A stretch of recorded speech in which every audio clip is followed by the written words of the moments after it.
Hi, good morning everyone. Welcome to my channel. Channel name is Money is Everything. और channel पे पहली बार आए हैं तो रिक्वेस्ट प्लीज लाइक कीजिए, शेयर कीजिए एंड सब्सक्राइब किए बिना बिल्कुल मत जाना।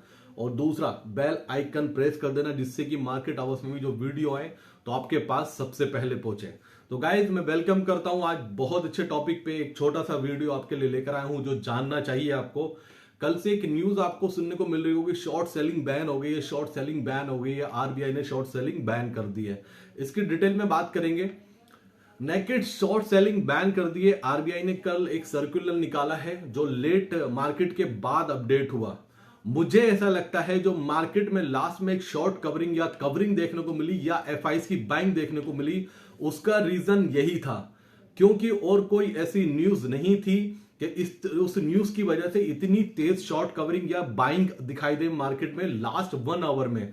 क्योंकि मार्केट को कहीं ना कहीं पहले ही पता चल जाता है क्या अपडेट आने वाला है, मार्केट पहले ही उस पर रिएक्ट करना शुरू कर देता है। तो अभी अभी क्या हुआ है, ये आया है कि नेकेड शॉर्ट सेलिंग बंद कर दी है, बैन कर दी है एफआईज ने। ये ऐसा क्यों हुआ, हम जाते हैं पीछे। कुछ टाइम पहले जब अदानी ग्रुप की न्यूज आई थी तो उसमें शॉर्ट सेलिंग बहुत ज्यादा हो रही थी। हिंडनबर्ग ने जो रिपोर्ट निकाली थी वो लोग शॉर्ट करते थे बॉन्ड्स में, ना कि अदानी ग्रुप के स्टॉक को शॉर्ट करते थे। लेकिन उनका इन्वेस्टमेंट किसी ना किसी थ्रू इंडिया में आता होगा 100%। और न्यूज आने के बाद 50-50% स्टॉक गिरा तो उसमें शॉर्ट सेलिंग हैवी हुई थी उस टाइम। सेबी सुप्रीम कोर्ट ने सेबी को यही गाइड किया था पिछले कुछ टाइम पहले कि किसी तरह से शॉर्ट सेलिंग को रोका जाए। तो सेबी ने काफी टाइम के बाद मेहनत करने के बाद ये एक सर्कुलर कल निकाला है कि शॉर्ट सेलिंग बैन कर दी गई है। बैन किसके लिए हुई है पहले अंडरस्टैंड कीजिए। रिटेलर के लिए बैन नहीं हुई है, मैं आपको बता देता हूं। रिटेलर के लिए बैन नहीं हुई है, उसमें एक टर्म कंडीशंस है बहुत सारी जो डीपली जाके आप रीड आउट करेंगे तो आपको समझ में आएगा। रिटेलर के लिए बैन नहीं हुई है। रिटेलर शॉर्ट सेलिंग कर सकता है, एक तो उसके होल्डिंग्स में नहीं होनी चाहिए पोजीशन, और स्टॉक क्या फ्यूचर में नहीं होना चाहिए, या उसकी होल्डिंग्स में है तो पहले इन्फॉर्म करना पड़ेगा। दूसरा, एफआईस के लिए पूरी तरह से बैन कर दिया गया है शॉर्ट सेलिंग को, क्योंकि एफआईस के पास इतना बड़ा अमाउंट होता है, इतना कुछ होता है। वो किसी भी कंपनी के शेयर्स अगर 1 लाख शॉर्ट करना शुरू करते हैं तो उसका प्राइस सोचिए कहां जाएगा। बास्केट ऑर्डर लगते हैं आज के टाइम में। उसके बाद जब वो शॉर्ट कवरिंग करना शुरू करते हैं तो वो स्टॉक ना जाने नीचे से कहां कितना ऊपर पहुंच जाता है, क्योंकि 1 लाख शेयर्स का बाइंग ऑर्डर जाना एक बड़ा वॉल्यूम क्रिएट करता है उस शेयर्स में। तो प्राइस एकदम से हाइपर होता है, नीचे जाता है, हाइपर होता है, बहुत ज्यादा ऊपर जाता है। तो ये बहुत सारा देखने को भी मिल रहा होगा आपको बहुत टाइम पहले। शॉर्ट सेलिंग जो बैन है, पूरी तरह बैन हुई थी। मैं आपको एक अपना एक्सपीरियंस शेयर करता हूं। शॉर्ट सेलिंग कोविड के टाइम पे साउथ कोरिया में बैन करी थी। साउथ कोरिया ने बैन करी थी पूरी तरह शॉर्ट सेलिंग। साउथ कोरिया के अलावा कोई ऐसी कंट्री नहीं थी जिसने शॉर्ट सेलिंग पूरी तरह बैन करी है। उन्होंने कोविड के टाइम पर 1.5 साल के लिए पूरी तरह बैन कर दी थी साउथ कोरिया ने। तो शॉर्ट सेलिंग का इंपैक्ट क्या आने वाला है मार्केट में, ये बात मैं डिस्कस कर लेता हूं।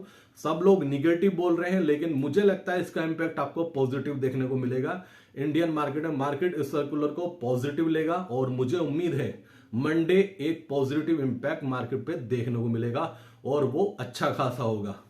बात करता हूं यहां पर दूसरी के क्या अभी तक के 5 साल में जनवरी सीरीज कभी भी पॉजिटिव बंद नहीं हुई है। हिस्ट्री बदलती है हमेशा, क्योंकि कोई नहीं सोच सकता था कि सचिन तेंदुलकर के रिकॉर्ड, महान सचिन तेंदुलकर के रिकॉर्ड इतनी जल्दी विराट कोहली तोड़ देगा। तो पिछले 5 साल में जो हुआ है अभी तक निगेटिव जनवरी की सीरीज रही है, क्या इस बार पॉजिटिव होगी?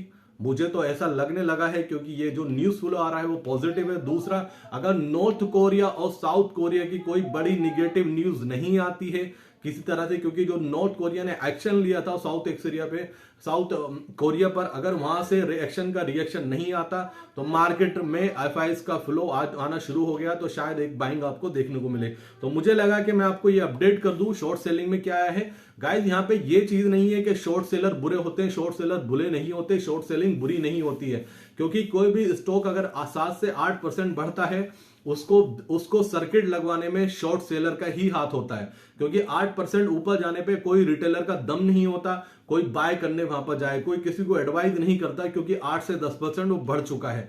तो वहां पर शॉर्ट सेलर का ही दम होता है। जो शॉर्ट सेलिंग करता है उसको कवरिंग करना शुरू करता है, कवर करता है, तो उसमें वॉल्यूम क्रिएट होता है और वो शेयर सर्किट पे जाके लगता है। तो अपनी साइकोलॉजी को बिल्कुल भी इस तरह से डाइवर्ट मत करना कि शॉर्ट सेलर बुरे होते हैं। शॉर्ट सेलर मार्केट के लिए अच्छे भी होते हैं, क्योंकि वॉल्यूम क्रिएट वही करते हैं मार्केट में, और मार्केट में एक लेवल के बाद ऊपर ले जाने का काम सिर्फ और सिर्फ शॉर्ट सेलर का होता है। तो ये मेरा डिस्कस करना था आपसे नेगेटिव शॉर्ट सेलिंग का जो बैन हुई है। मिलता हूं मैं आपसे, आज 2 से 3 वीडियो लेकर आ रहा हूं, मार्केट आउटलुक पर भी लेकर आऊंगा और एफआईएस के डेटा पे भी डीपली मैं आपसे डिस्कस करने वाला हूं। बहुत सारे ऐसे पॉइंट्स है जिनमें मैं डिस्कस करना चाहता हूं आपसे। मिलता हूं बहुत जल्दी सेकंड हाफ में। Thank you so much, thanks for watching my video, thank you so much guys, जय हिंद दोस्तों।